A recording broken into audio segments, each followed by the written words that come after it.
शांति। आज 3 मार्च 2024 भारत में रविवार है। Today is 3 March 2024 and it's Sunday in Bharat. आज की मुरली का जादुई रहस्य स्वयं को प्रेरणा देने के लिए magical secrets of today's Murli for motivating the self। आज रविवार है तो अव्यक्त बाप दादा के महावाक्य है। रिवाइज तारीख है 21 नवंबर 1998। 21 नवंबर 1998 की मुरली है। वन ऑफ द इम्पोर्टेंट मुरलीज यज्ञ की, जो भी 98 माना एंड की मुरली है। 99 साल आने वाला है और बाबा के बच्चे खास आईटी वाले जानते हैं कि 2000 में क्या चैलेंज आने वाला था। पूरी दुनिया डरी हुई थी। एक शब्द है Y2K क्राइसिस करके। आप सब जानते होंगे कि कंप्यूटर में हम जो साल लिखते हैं तो पूरा नहीं लिखते हैं। 1998 माना 1998 ऐसे नहीं लिखते। 98 99 97 ऐसे लिखते हैं। अभी प्रॉब्लम आने वाला था 2000 साल में कि Y2 के क्राइसिस माना 2000 के लास्ट दो अक्षर है 00। अभी ये 00 का अर्थ कंप्यूटर क्या लेगा? वो 1900 भी ले सकता है, 1900 माना 100 साल पीछे जाएगा, या 2000 भी ले सकता है। तो इस समय चैलेंज था और सभी चिंता में थे कि क्या हो जाएगा, क्योंकि सभी का डेटा था कंप्यूटर के ऊपर। बहुत सारे फाइल, न्यूक्लियर प्लांट्स, वो सब कंप्यूटराइज है, तो कैलकुलेशन में गड़बड़ हो सकती थी। लेकिन फिर इंडिया के आईटी के लोगों ने अलग भाषा निकाली और इस क्राइसिस को रिजॉल्व किया। तो उस समय अनिश्चितता का दौर था, आप समझ सकते हैं। एक तो ये लौकिक की बात, वहाँ उस समय आर्थिक मंदी भी थी, इकोनॉमिक रिसेशन था। दूसरी चैलेंज ये थी बीके भाई बहनों के लिए, क्योंकि कैलकुलेशन के हिसाब से 2000 साल विनाश का साल 5000 साल का ड्रामा 2000 में खत्म होता है। ज्ञान की क्लैरिटी नहीं थी और हमेशा भविष्य बताने वाले भाई बहने बाहर के और बीके भी इसमें जोर शोर से उतरे थे। मुझे याद आ रहा है कि हम जब ज्ञान में आए तब हमारे आदरणीय सूरज भाई के क्लासेस चलते थे कि 2000 में कैसे विनाश हो जाएगा, और वो भट्टियों में ये बातें बताते थे कि कैसे धीरे धीरे करके प्रकृति परिवर्तन हो जाएगा 2000 तक।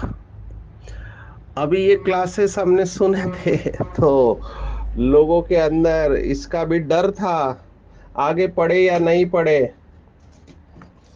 तो हमारे पास भी ये चैलेंज था। तो उस समय अनिश्चितता का डर का माहौल भी था, वायुमंडल ऐसा था। और उस वक्त बाबा की ये मुरली चली है कि सेवा के साथ देह में रहते विदेही अवस्था का अनुभव बढ़ाओ।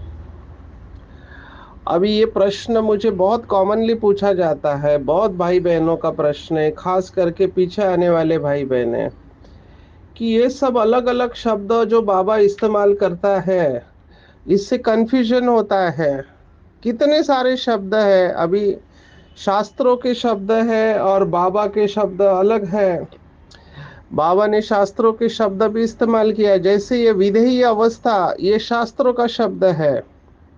शास्त्रों में जनक को विदेही जनक कहा गया है, राजा जनक, जिसने, आप अगर शास्त्र जानते हैं तो अष्टावक्र गीता में अष्टावक्र मुनि ने राजा जनक को ज्ञान दिया था, और राजा जनक ये गुरु रहे हैं सुखदेव के, जो कि व्यास का पुत्र है। ऐसी कहानियां हैं, तो विदेही जनक के नाम से शास्त्रों में राजा जनक प्रसिद्ध है। तो ये विधेयी अवस्था शास्त्रों का शब्द है। फिर बाबा ने कई सारे शब्द इस्तेमाल किए हैं, जैसे आत्मा अभिमानी अवस्था, या बाबा इस्तेमाल करता है कभी देही अभिमानी अवस्था। अभी देही शब्द भी शास्त्रों का है, देह के साथ देही जाता है। तो देह, देही और विदेही, ये तीनों शब्द है, हम इन तीनों को समझेंगे। फिर बाबा का शब्द है अशरीरी अवस्था। फिर अंग्रेजी का शब्द है सोल कॉन्शियसनेस। फिर और एक शब्द है अव्यक्त अवस्था। तो इतने सारे शब्द आते हैं, और ये सभी शब्द एक ही लगते हैं। कई बाबा के बच्चे इसका फर्क बताने की कोशिश करते हैं कि इन सब में सटल डिफरेंसेस है बेस्ड ऑन बाबाज मुरली। माना बाबा ने मुरली में जो अलग अलग साकार और अव्यक्त मुरली में व्याख्या की है, उस आधार पर इन सभी शब्दों को समझाने की कई बाबा के बच्चे कोशिश करते हैं। और कुछ बाबा के बच्चे हर जगह पे पूछते रहते हैं, सबसे राय ले लेते हैं कि कौन सा ठीक है। अभी बात भी ठीक है, क्योंकि गलत दिशा में आप प्रयास करोगे तो गड़बड़ हो सकती है। इसलिए इस शब्दों के बारे में स्पष्टता होना बहुत जरूरी है।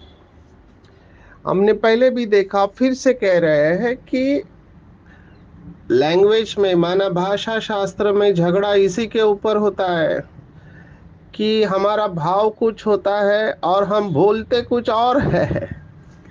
भाव कुछ और है, बोलते कुछ और है। तो हमको ये काउंसलिंग में ये विशेष सिखाया जाता है कि अगर कोई व्यक्ति, अगर कोई शब्द इस्तेमाल करता है तो उसको पहले समझो कि वो क्या कहना चाहता है, क्योंकि हो सकता है कि वो कहना कुछ चाहता हो और समझते हम कुछ और है। ये कम्युनिकेशन गैप कहते हैं इसको। तो उसको क्लियर करते हैं हम। जब कोई व्यक्ति मुझे कहता है कोई भी बात अपने जीवन की, तो मैं उसको पैराफ्रेज करता हूँ, माना फिर से उससे बुलवाता हूँ कि क्या आप यही कहना चाहते हो, please correct me if I am wrong. इस तरह से हम अंग्रेजी में कहते हैं, उनसे परमिशन लेते, क्या आप यही कहना चाहते हो। और अगर वो कहता है कि हाँ हाँ यही है, तब समझने का कि आपने उसको समझा है। अभी बाबा ये जो शब्द इस्तेमाल करता है, इसको हम समझने की कोशिश करेंगे। अभी देह को, बॉडी को, तीन अलग अलग शब्द है। एक है शरीर, एक है देह, और एक है अंग्रेजी का बॉडी। अभी आत्मा जो है, उसको जो शब्द है वो है सोल, या आत्मा, या देही, माना देह में रहने वाला देही। तो देही अभिमानी या सोल कॉन्शियसनेस जब हम कहते हैं, तो उसका भाव ये रहता है कि आप आत्मा के प्रति जागरूक हो या आत्मिक स्मृति में स्थित हो। क्योंकि बहुत सिंपल है, शरीर माना देह, तो देह में देही होता है, तो देही के प्रति आज जागरूक हो, या बॉडी में सोल होता है तो सोल के प्रति जागरूक हो, उसको देही अभिमानी और सोल कॉन्शियसनेस कहा जाएगा। अभी आत्म अभिमानी शब्द भी आया है, तो आत्मा भी कहते हैं, सोल कहो या देही कहो, आत्मा, ये तीनों शब्द एक है। तो आत्मा अभिमानी बाबा जब कहते हैं तो उसका भाव क्या है। तो उसका भाव ये है कि आत्मा के जो 7 गुण हैं, ज्ञान, पवित्रता, सुख, शांति, प्रेम, आनंद और शक्ति, ये इसी सीक्वेंस में आते हैं। कई लोग इस सीक्वेंस को भी बदल देते हैं। सीक्वेंस को अच्छी तरह समझना है। बाबा ने ये मुरली में कहा हुआ है कि बाबा पतित पावन बाद में है, पहले ज्ञान का सागर है। अभी ये बातें 7 डेज कोर्स में क्लियर नहीं होती है बहुत भाई बहनों की, इसलिए सीक्वेंस को उल्टा सुल्टा कर देते हैं। ये सीक्वेंस भी बहुत इंपॉर्टेंट है कि आत्मा भी ज्ञान स्वरूप है और ज्ञान के आधार पर पवित्रता है। जहाँ ज्ञान है वहाँ पवित्रता है, और जहाँ पवित्रता है वहाँ सुख शांति है, क्योंकि पवित्रता सुख शांति की जननी है।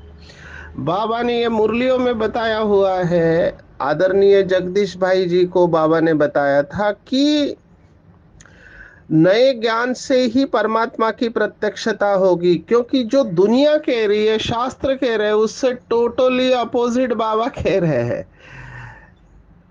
दुनिया कहती है कि आत्मा सो परमात्मा और कण कण में आत्मा है, और बाबा कहते हैं आत्मा कण कण में नहीं है, आत्मा सो परमात्मा नहीं है, आत्मा अलग है, परमात्मा अलग है।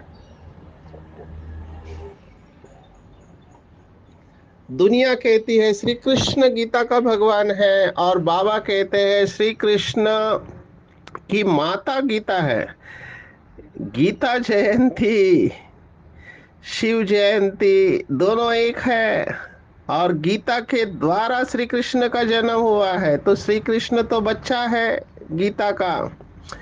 तो दुनिया के टोटली अपोजिट है। दुनिया कहती है लाखों साल का चक्र है, लाखों करोड़ों साल का है, और बाबा कहते 5 साल का ही है, 5,000 वर्ष का, सॉरी 5,000 वर्ष का चक्र है। तो ये बातें दुनिया से अलग है, तो ये नई बातें हैं। तो नई बातों को सिद्ध करना है, और ये नई बातों के आधार पर ही परमात्मा की प्रत्यक्षता होगी। नया ज्ञान है, तो ज्ञान के आधार पर पवित्रता, पवित्रता के आधार पर सुख शांति है, और जहाँ पर सुख शांति है वहाँ प्रेम अपने आप पनपता है, और जहाँ ये 5 है वो आत्मा हमेशा आनंद में रहेगी, और जहाँ पर ये 6 है उससे शक्ति बन जाती है। इसलिए आत्मा को पावर कहा गया है।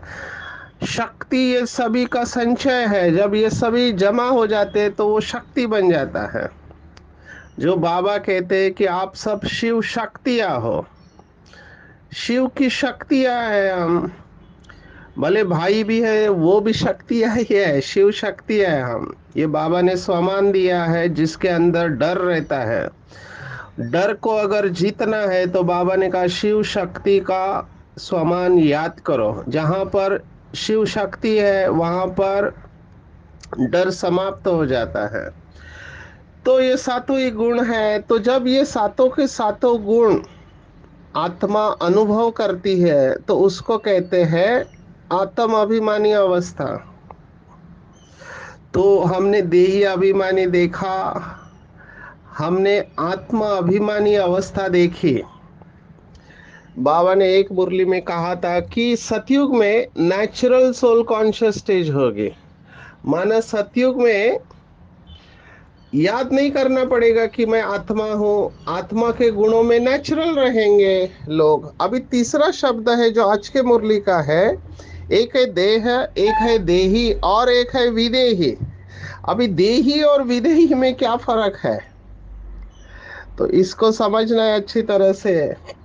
बाबा ने मुरलियों में कहा है करण करावनहार शब्द, या बाबा ने कुछ मुरलियों में एक शब्द इस्तेमाल किया है सारथी। अभी इसको भी समझना, ये सब संस्कृत भाषा है इसलिए कंफ्यूजन होता है। संस्कृत में शरीर को रथ कहा गया है, और इस रथ को चलाने वाला रथी आत्मा है। तो संस्कृत के भी 3 शब्द है, एक है रथ, एक है रथी, एक है सारथी, और एक है अर्थी। जिसमें से रथी निकल गया है तो जो बचता है उसको कहते हैं अर्थी। आप सब जानते हैं कि मृत शरीर को जब उठा के लेके जाते हैं जलाने के लिए हिंदू संस्कृति के अनुसार, तो उसको अर्थी कहते हैं कि अर्थी को लेके जा रहे हैं। अर्थी शब्द आया है, रथी निकल जाता है, वो जो रह जाती है अर्थी। या शरीर। अभी ये विधेयी अवस्था कैसे आया है शब्द, तो इसको बहुत अच्छी तरह से समझना है, क्योंकि आज की मुरली ये है, देह करनहार है और आत्मा करावनहार है, जिसको हमने सारथी भी शब्द इस्तेमाल कहा। तो जब आत्मा मालिक बनकर देह को यूज कर रहे हैं तो इसको कहते हैं देह में रहते हुए विदेही। अभी इसको फिर से मैं कह रहा हूं समझने के लिए, बहुत सिंपल। ये विदेही शब्द बाबा के लिए भी इस्तेमाल होता है, शिव बाबा। तो शिव बाबा विदेही है, वो परकाया प्रवेश करता है। तो जैसे विदेही बाप देह में आते हुए भी विदेही स्वरूप में विदेहीपन का अनुभव कराते हैं, ऐसे हम बाबा के बच्चे भी देह में रहते हुए विदेही आत्म स्थिति में स्थित होना है, मालिक बनकर।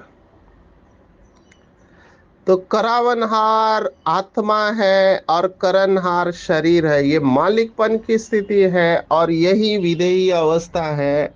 और राजा जनक ने इसी अवस्था का अनुभव किया, देह में रहते विदेही, इसलिए उसको विदेही जनक, उसका पूरा नाम ही पड़ा विदेही जनक। जैसे वो अलेक्जेंडर के बारे में कहते हैं राजा अलेक्जेंडर, तो उसके आगे एक शब्द एडजेक्टिव लगाते हैं, Alexander the great. Alexander the great माना महान अलेक्जेंडर। और भारत के एक योगी ने उसके आगे और एक शब्द ऐड कर दिया, उन्होंने कहा अलेक्जेंडर द ग्रेट इडियट, माना अलेक्जेंडर महान मूर्ख। क्योंकि इतने लोगों को मारा उसने, इतने लोगों की हत्या की राज्य के लिए, और आखिर में हाथ खाली रखकर चला गया। तो इसीलिए उस गुरु ने कहा कि अलेक्जेंडर द ग्रेट इडियट। तो ये जो विशेषण है हम इसको कहते हैं, तो वो राजा जनक के साथ इस्तेमाल होता है, विदेही जनक। विदेही जनक, तो हमको आज की मुरली पर अभी आना है। विदेही अवस्था माना देह में रहते हुए विदेही अवस्था, माना बाप समान अवस्था। अभी ये कैसे हो सकती है, तो बाबा ने कहा इसका अभ्यास करना पड़ेगा। बहुत बार ये कहा हुआ है, मैं थोड़ा टच करना चाहूंगा, क्योंकि पीछे आने वाले बाबा के बच्चे जो अच्छे पढ़े लिखे हैं, जिनके अंदर उमंग है कि हम भी माला में आना चाहते हैं, तो ये डेफिनेशन और ये विधियां उनको अगर पहले से पता चल जाए और ये लोग अगर लगन से तपस्या करते हैं, तो ये नंबर ले सकते हैं। क्योंकि मैं अभी जज नहीं कहेंगे, क्योंकि ये लोग मेरे पास काउंसलिंग के लिए आते हैं, पुराने भाई बहने, तो कहते हैं पहले जैसे हमारा योग लगता था अभी नहीं लग रहा है, हमको योग में अनुभव नहीं होता है। ये बहुत सारे आत्माओं की कंप्लेंट है। अभी इसके कारण हर एक के अलग अलग हो सकते हैं, लेकिन मुख्य कारण जो मैं देख रहा हूं, एक तो ऐसे कर्म हुए हैं, और दूसरा जो मुख्य कारण संगठन में, वो है पर मत, पर दर्शन, पर चिंतन। इससे मुक्त नहीं हुए हैं तो स्वचिंतन कैसे होगा, और स्वचिंतन नहीं है तो परमात्मा चिंतन कैसे होगा, परमात्मा चिंतन नहीं है तो बुद्धि स्थिर कैसे रहेगी। तो ये आत्माएं ज्यादा देर तक योग में बैठ नहीं पाते हैं, क्योंकि व्यर्थ का खाता बहुत है, भले निगेटिव नहीं है लेकिन व्यर्थ का खाता। इसीलिए सबको चांस है, पीछे आने वालों को भी चांस है। अगर ये करण करावनहार का अभ्यास आप करते हैं, जो बाबा ने कहा, ब्रह्मा बाबा ने नंबर लिया इस एक अभ्यास से कि मैं मालिक हूं शरीर और कर्मेंद्रियों की। जो मेरी कमेंट्री बार बार सुनते हैं, तो मैं जानबूझ के इन शब्दों को बार बार इस्तेमाल करता हूँ कि पुरानी दुनिया, पुराने शरीर में मैं मेहमान हूँ, महान हूँ। मेहमान समझने से डिटैच हो जाते हैं कि मेरे को जाना है, रहना नहीं है। I am not the owner, I am the trustee. मैं थोड़े समय के लिए हूँ इस शरीर में, तो मालिक उस तरह से नहीं, मेरा कुछ भी नहीं है, सब कुछ बाबा का है, मैं निमित्त मात्र थोड़े समय के लिए हूँ। तो मेहमान हूँ और महान हूँ और मुझे जाना है, तो अटैचमेंट समाप्त हो जाती है। और बाबा की याद से अगर जैसे आप खुशी शक्ति खींचना चालू करो, तो अल्टीमेटली अंदर से आपको रियलाइज होगा कि बाकी सब वेस्ट ऑफ टाइम है।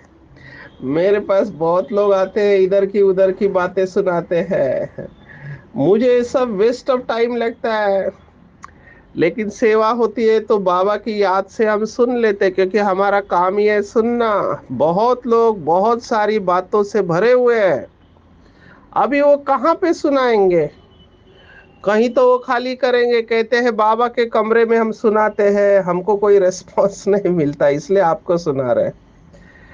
मैं फिर से कहता हूँ, बाबा हर बात सुनता है हमारे।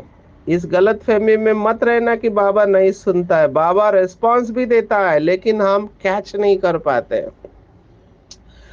तो ध्यान रखना चाहिए, मालिक बनकर शरीर को यूज करना है। बाबा हमेशा की तरह शुरुआत में आज मुरली में नशा चढ़ा रहा है, जो कि एकदम रियल है। बाबा ने ये शब्द इस्तेमाल किया था जब लोगों ने कहा ब्रह्मा कुमारी अभी गई कि गई, क्योंकि इनका गुरु चला गया, ब्रह्मा बाबा अव्यक्त हुए, तब बाबा ने शब्द इस्तेमाल किया, Brahma Kumari are richest in the world. अभी रिचेस्ट क्यों कहा गया है? ये कोई चने के झाड़ पर चढ़ा नहीं रहे बाबा, वास्तविकता बता रहे हैं। दुनिया में कोई कितना भी अमीर हो, लेकिन किसी भी अमीर व्यक्ति की इतनी कमाई हो नहीं सकती कि कदम में पदम है उसके। पदम माना एक के ऊपर 15 जीरो। कोई भी हो, एलन मस्क हो या वॉरेन बफेट हो, ये सबसे रिचेस्ट है इस समय, या मार्क जुकरबर्ग हो, फेसबुक वाले हैं, या अमेजॉन का ओनर हो, ये लोग के पास इतनी संपत्ति नहीं है कि ये कदम में पदम हो, और उनकी सभी संपत्ति है वो विनाशी है, विनाशी संपत्ति है। और हमारे पास अविनाशी खजाने के हम मालिक है। केवल एक स्थूल धन नहीं है, स्थूल धन के साहूकार तो है, लेकिन हमारे पास अविनाशी खजाने हैं। ज्ञान का खजाना, शक्तियों का खजाना, गुणों का खजाना, खुशियों का खजाना और दुआओं का खजाना। मैं तो बहुत खुश होता हूँ जब मैं ये रिवाइज करता हूँ इन बातों को। अपनी घोट तो नशा चढ़े, इनको बार बार अपनी बुद्धि में लाना चाहिए, क्योंकि माया हमको, हमेशा मनुष्य का स्वभाव है कि जो नहीं है उसके बारे में सोचते हैं। तो जो नहीं है वो याद दिलाते कि तुम्हारे पास ये नहीं है, ये नहीं है, ये नहीं है, ये नहीं है। तो जब आप जो नहीं है उसके ऊपर फोकस करेंगे, तो आपको अंदर से खालीपन अनुभव होगा, टेंशन आ सकता है, लेकिन जो है प्राप्त हुआ है उसको सोचो तो बहुत खुशी रहेगी। तो हम अविनाशी खजाने के मालिक है, ऐसे खजाने के मालिक है जिसको कोई भी चोर चोरी नहीं कर सकता, उसको आग जला नहीं सकती है।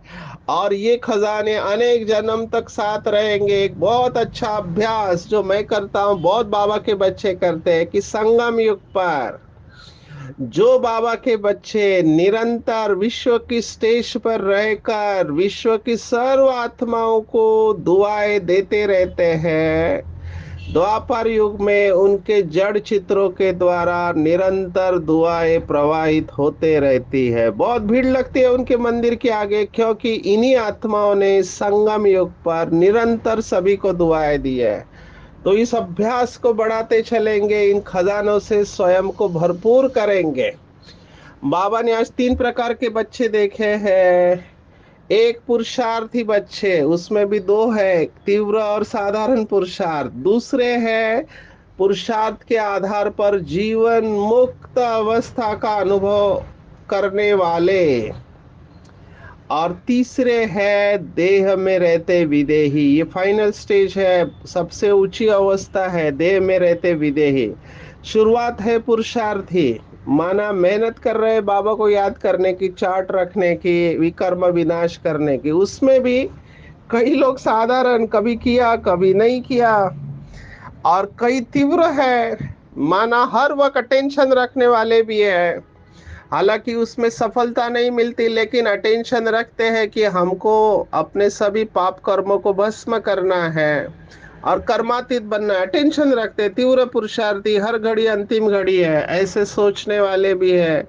दूसरे इस पुरुषार्थ के आधार पर जिन्होंने अपने बंधनों को काट दिया है, माना मुक्त और जीवन मुक्त अवस्था, इसको भी अच्छी तरह समझना है। बाबा ने कहा कि सतयुग में जाने से पहले यहाँ पर ही मुक्ति और जीवन मुक्ति का अनुभव करना है। अभी दुनिया में मुक्ति क्या समझते हैं, हम क्या समझते हैं? दुनिया में समझते हैं कि परम धाम में जाना मुक्ति है। अभी ऐसे भी है सन्यासी जिसको बाबा ने कहा डेड साइलेंस, लेकिन हमारी जो मुक्ति की अवस्था है वो स्वीट साइलेंस है।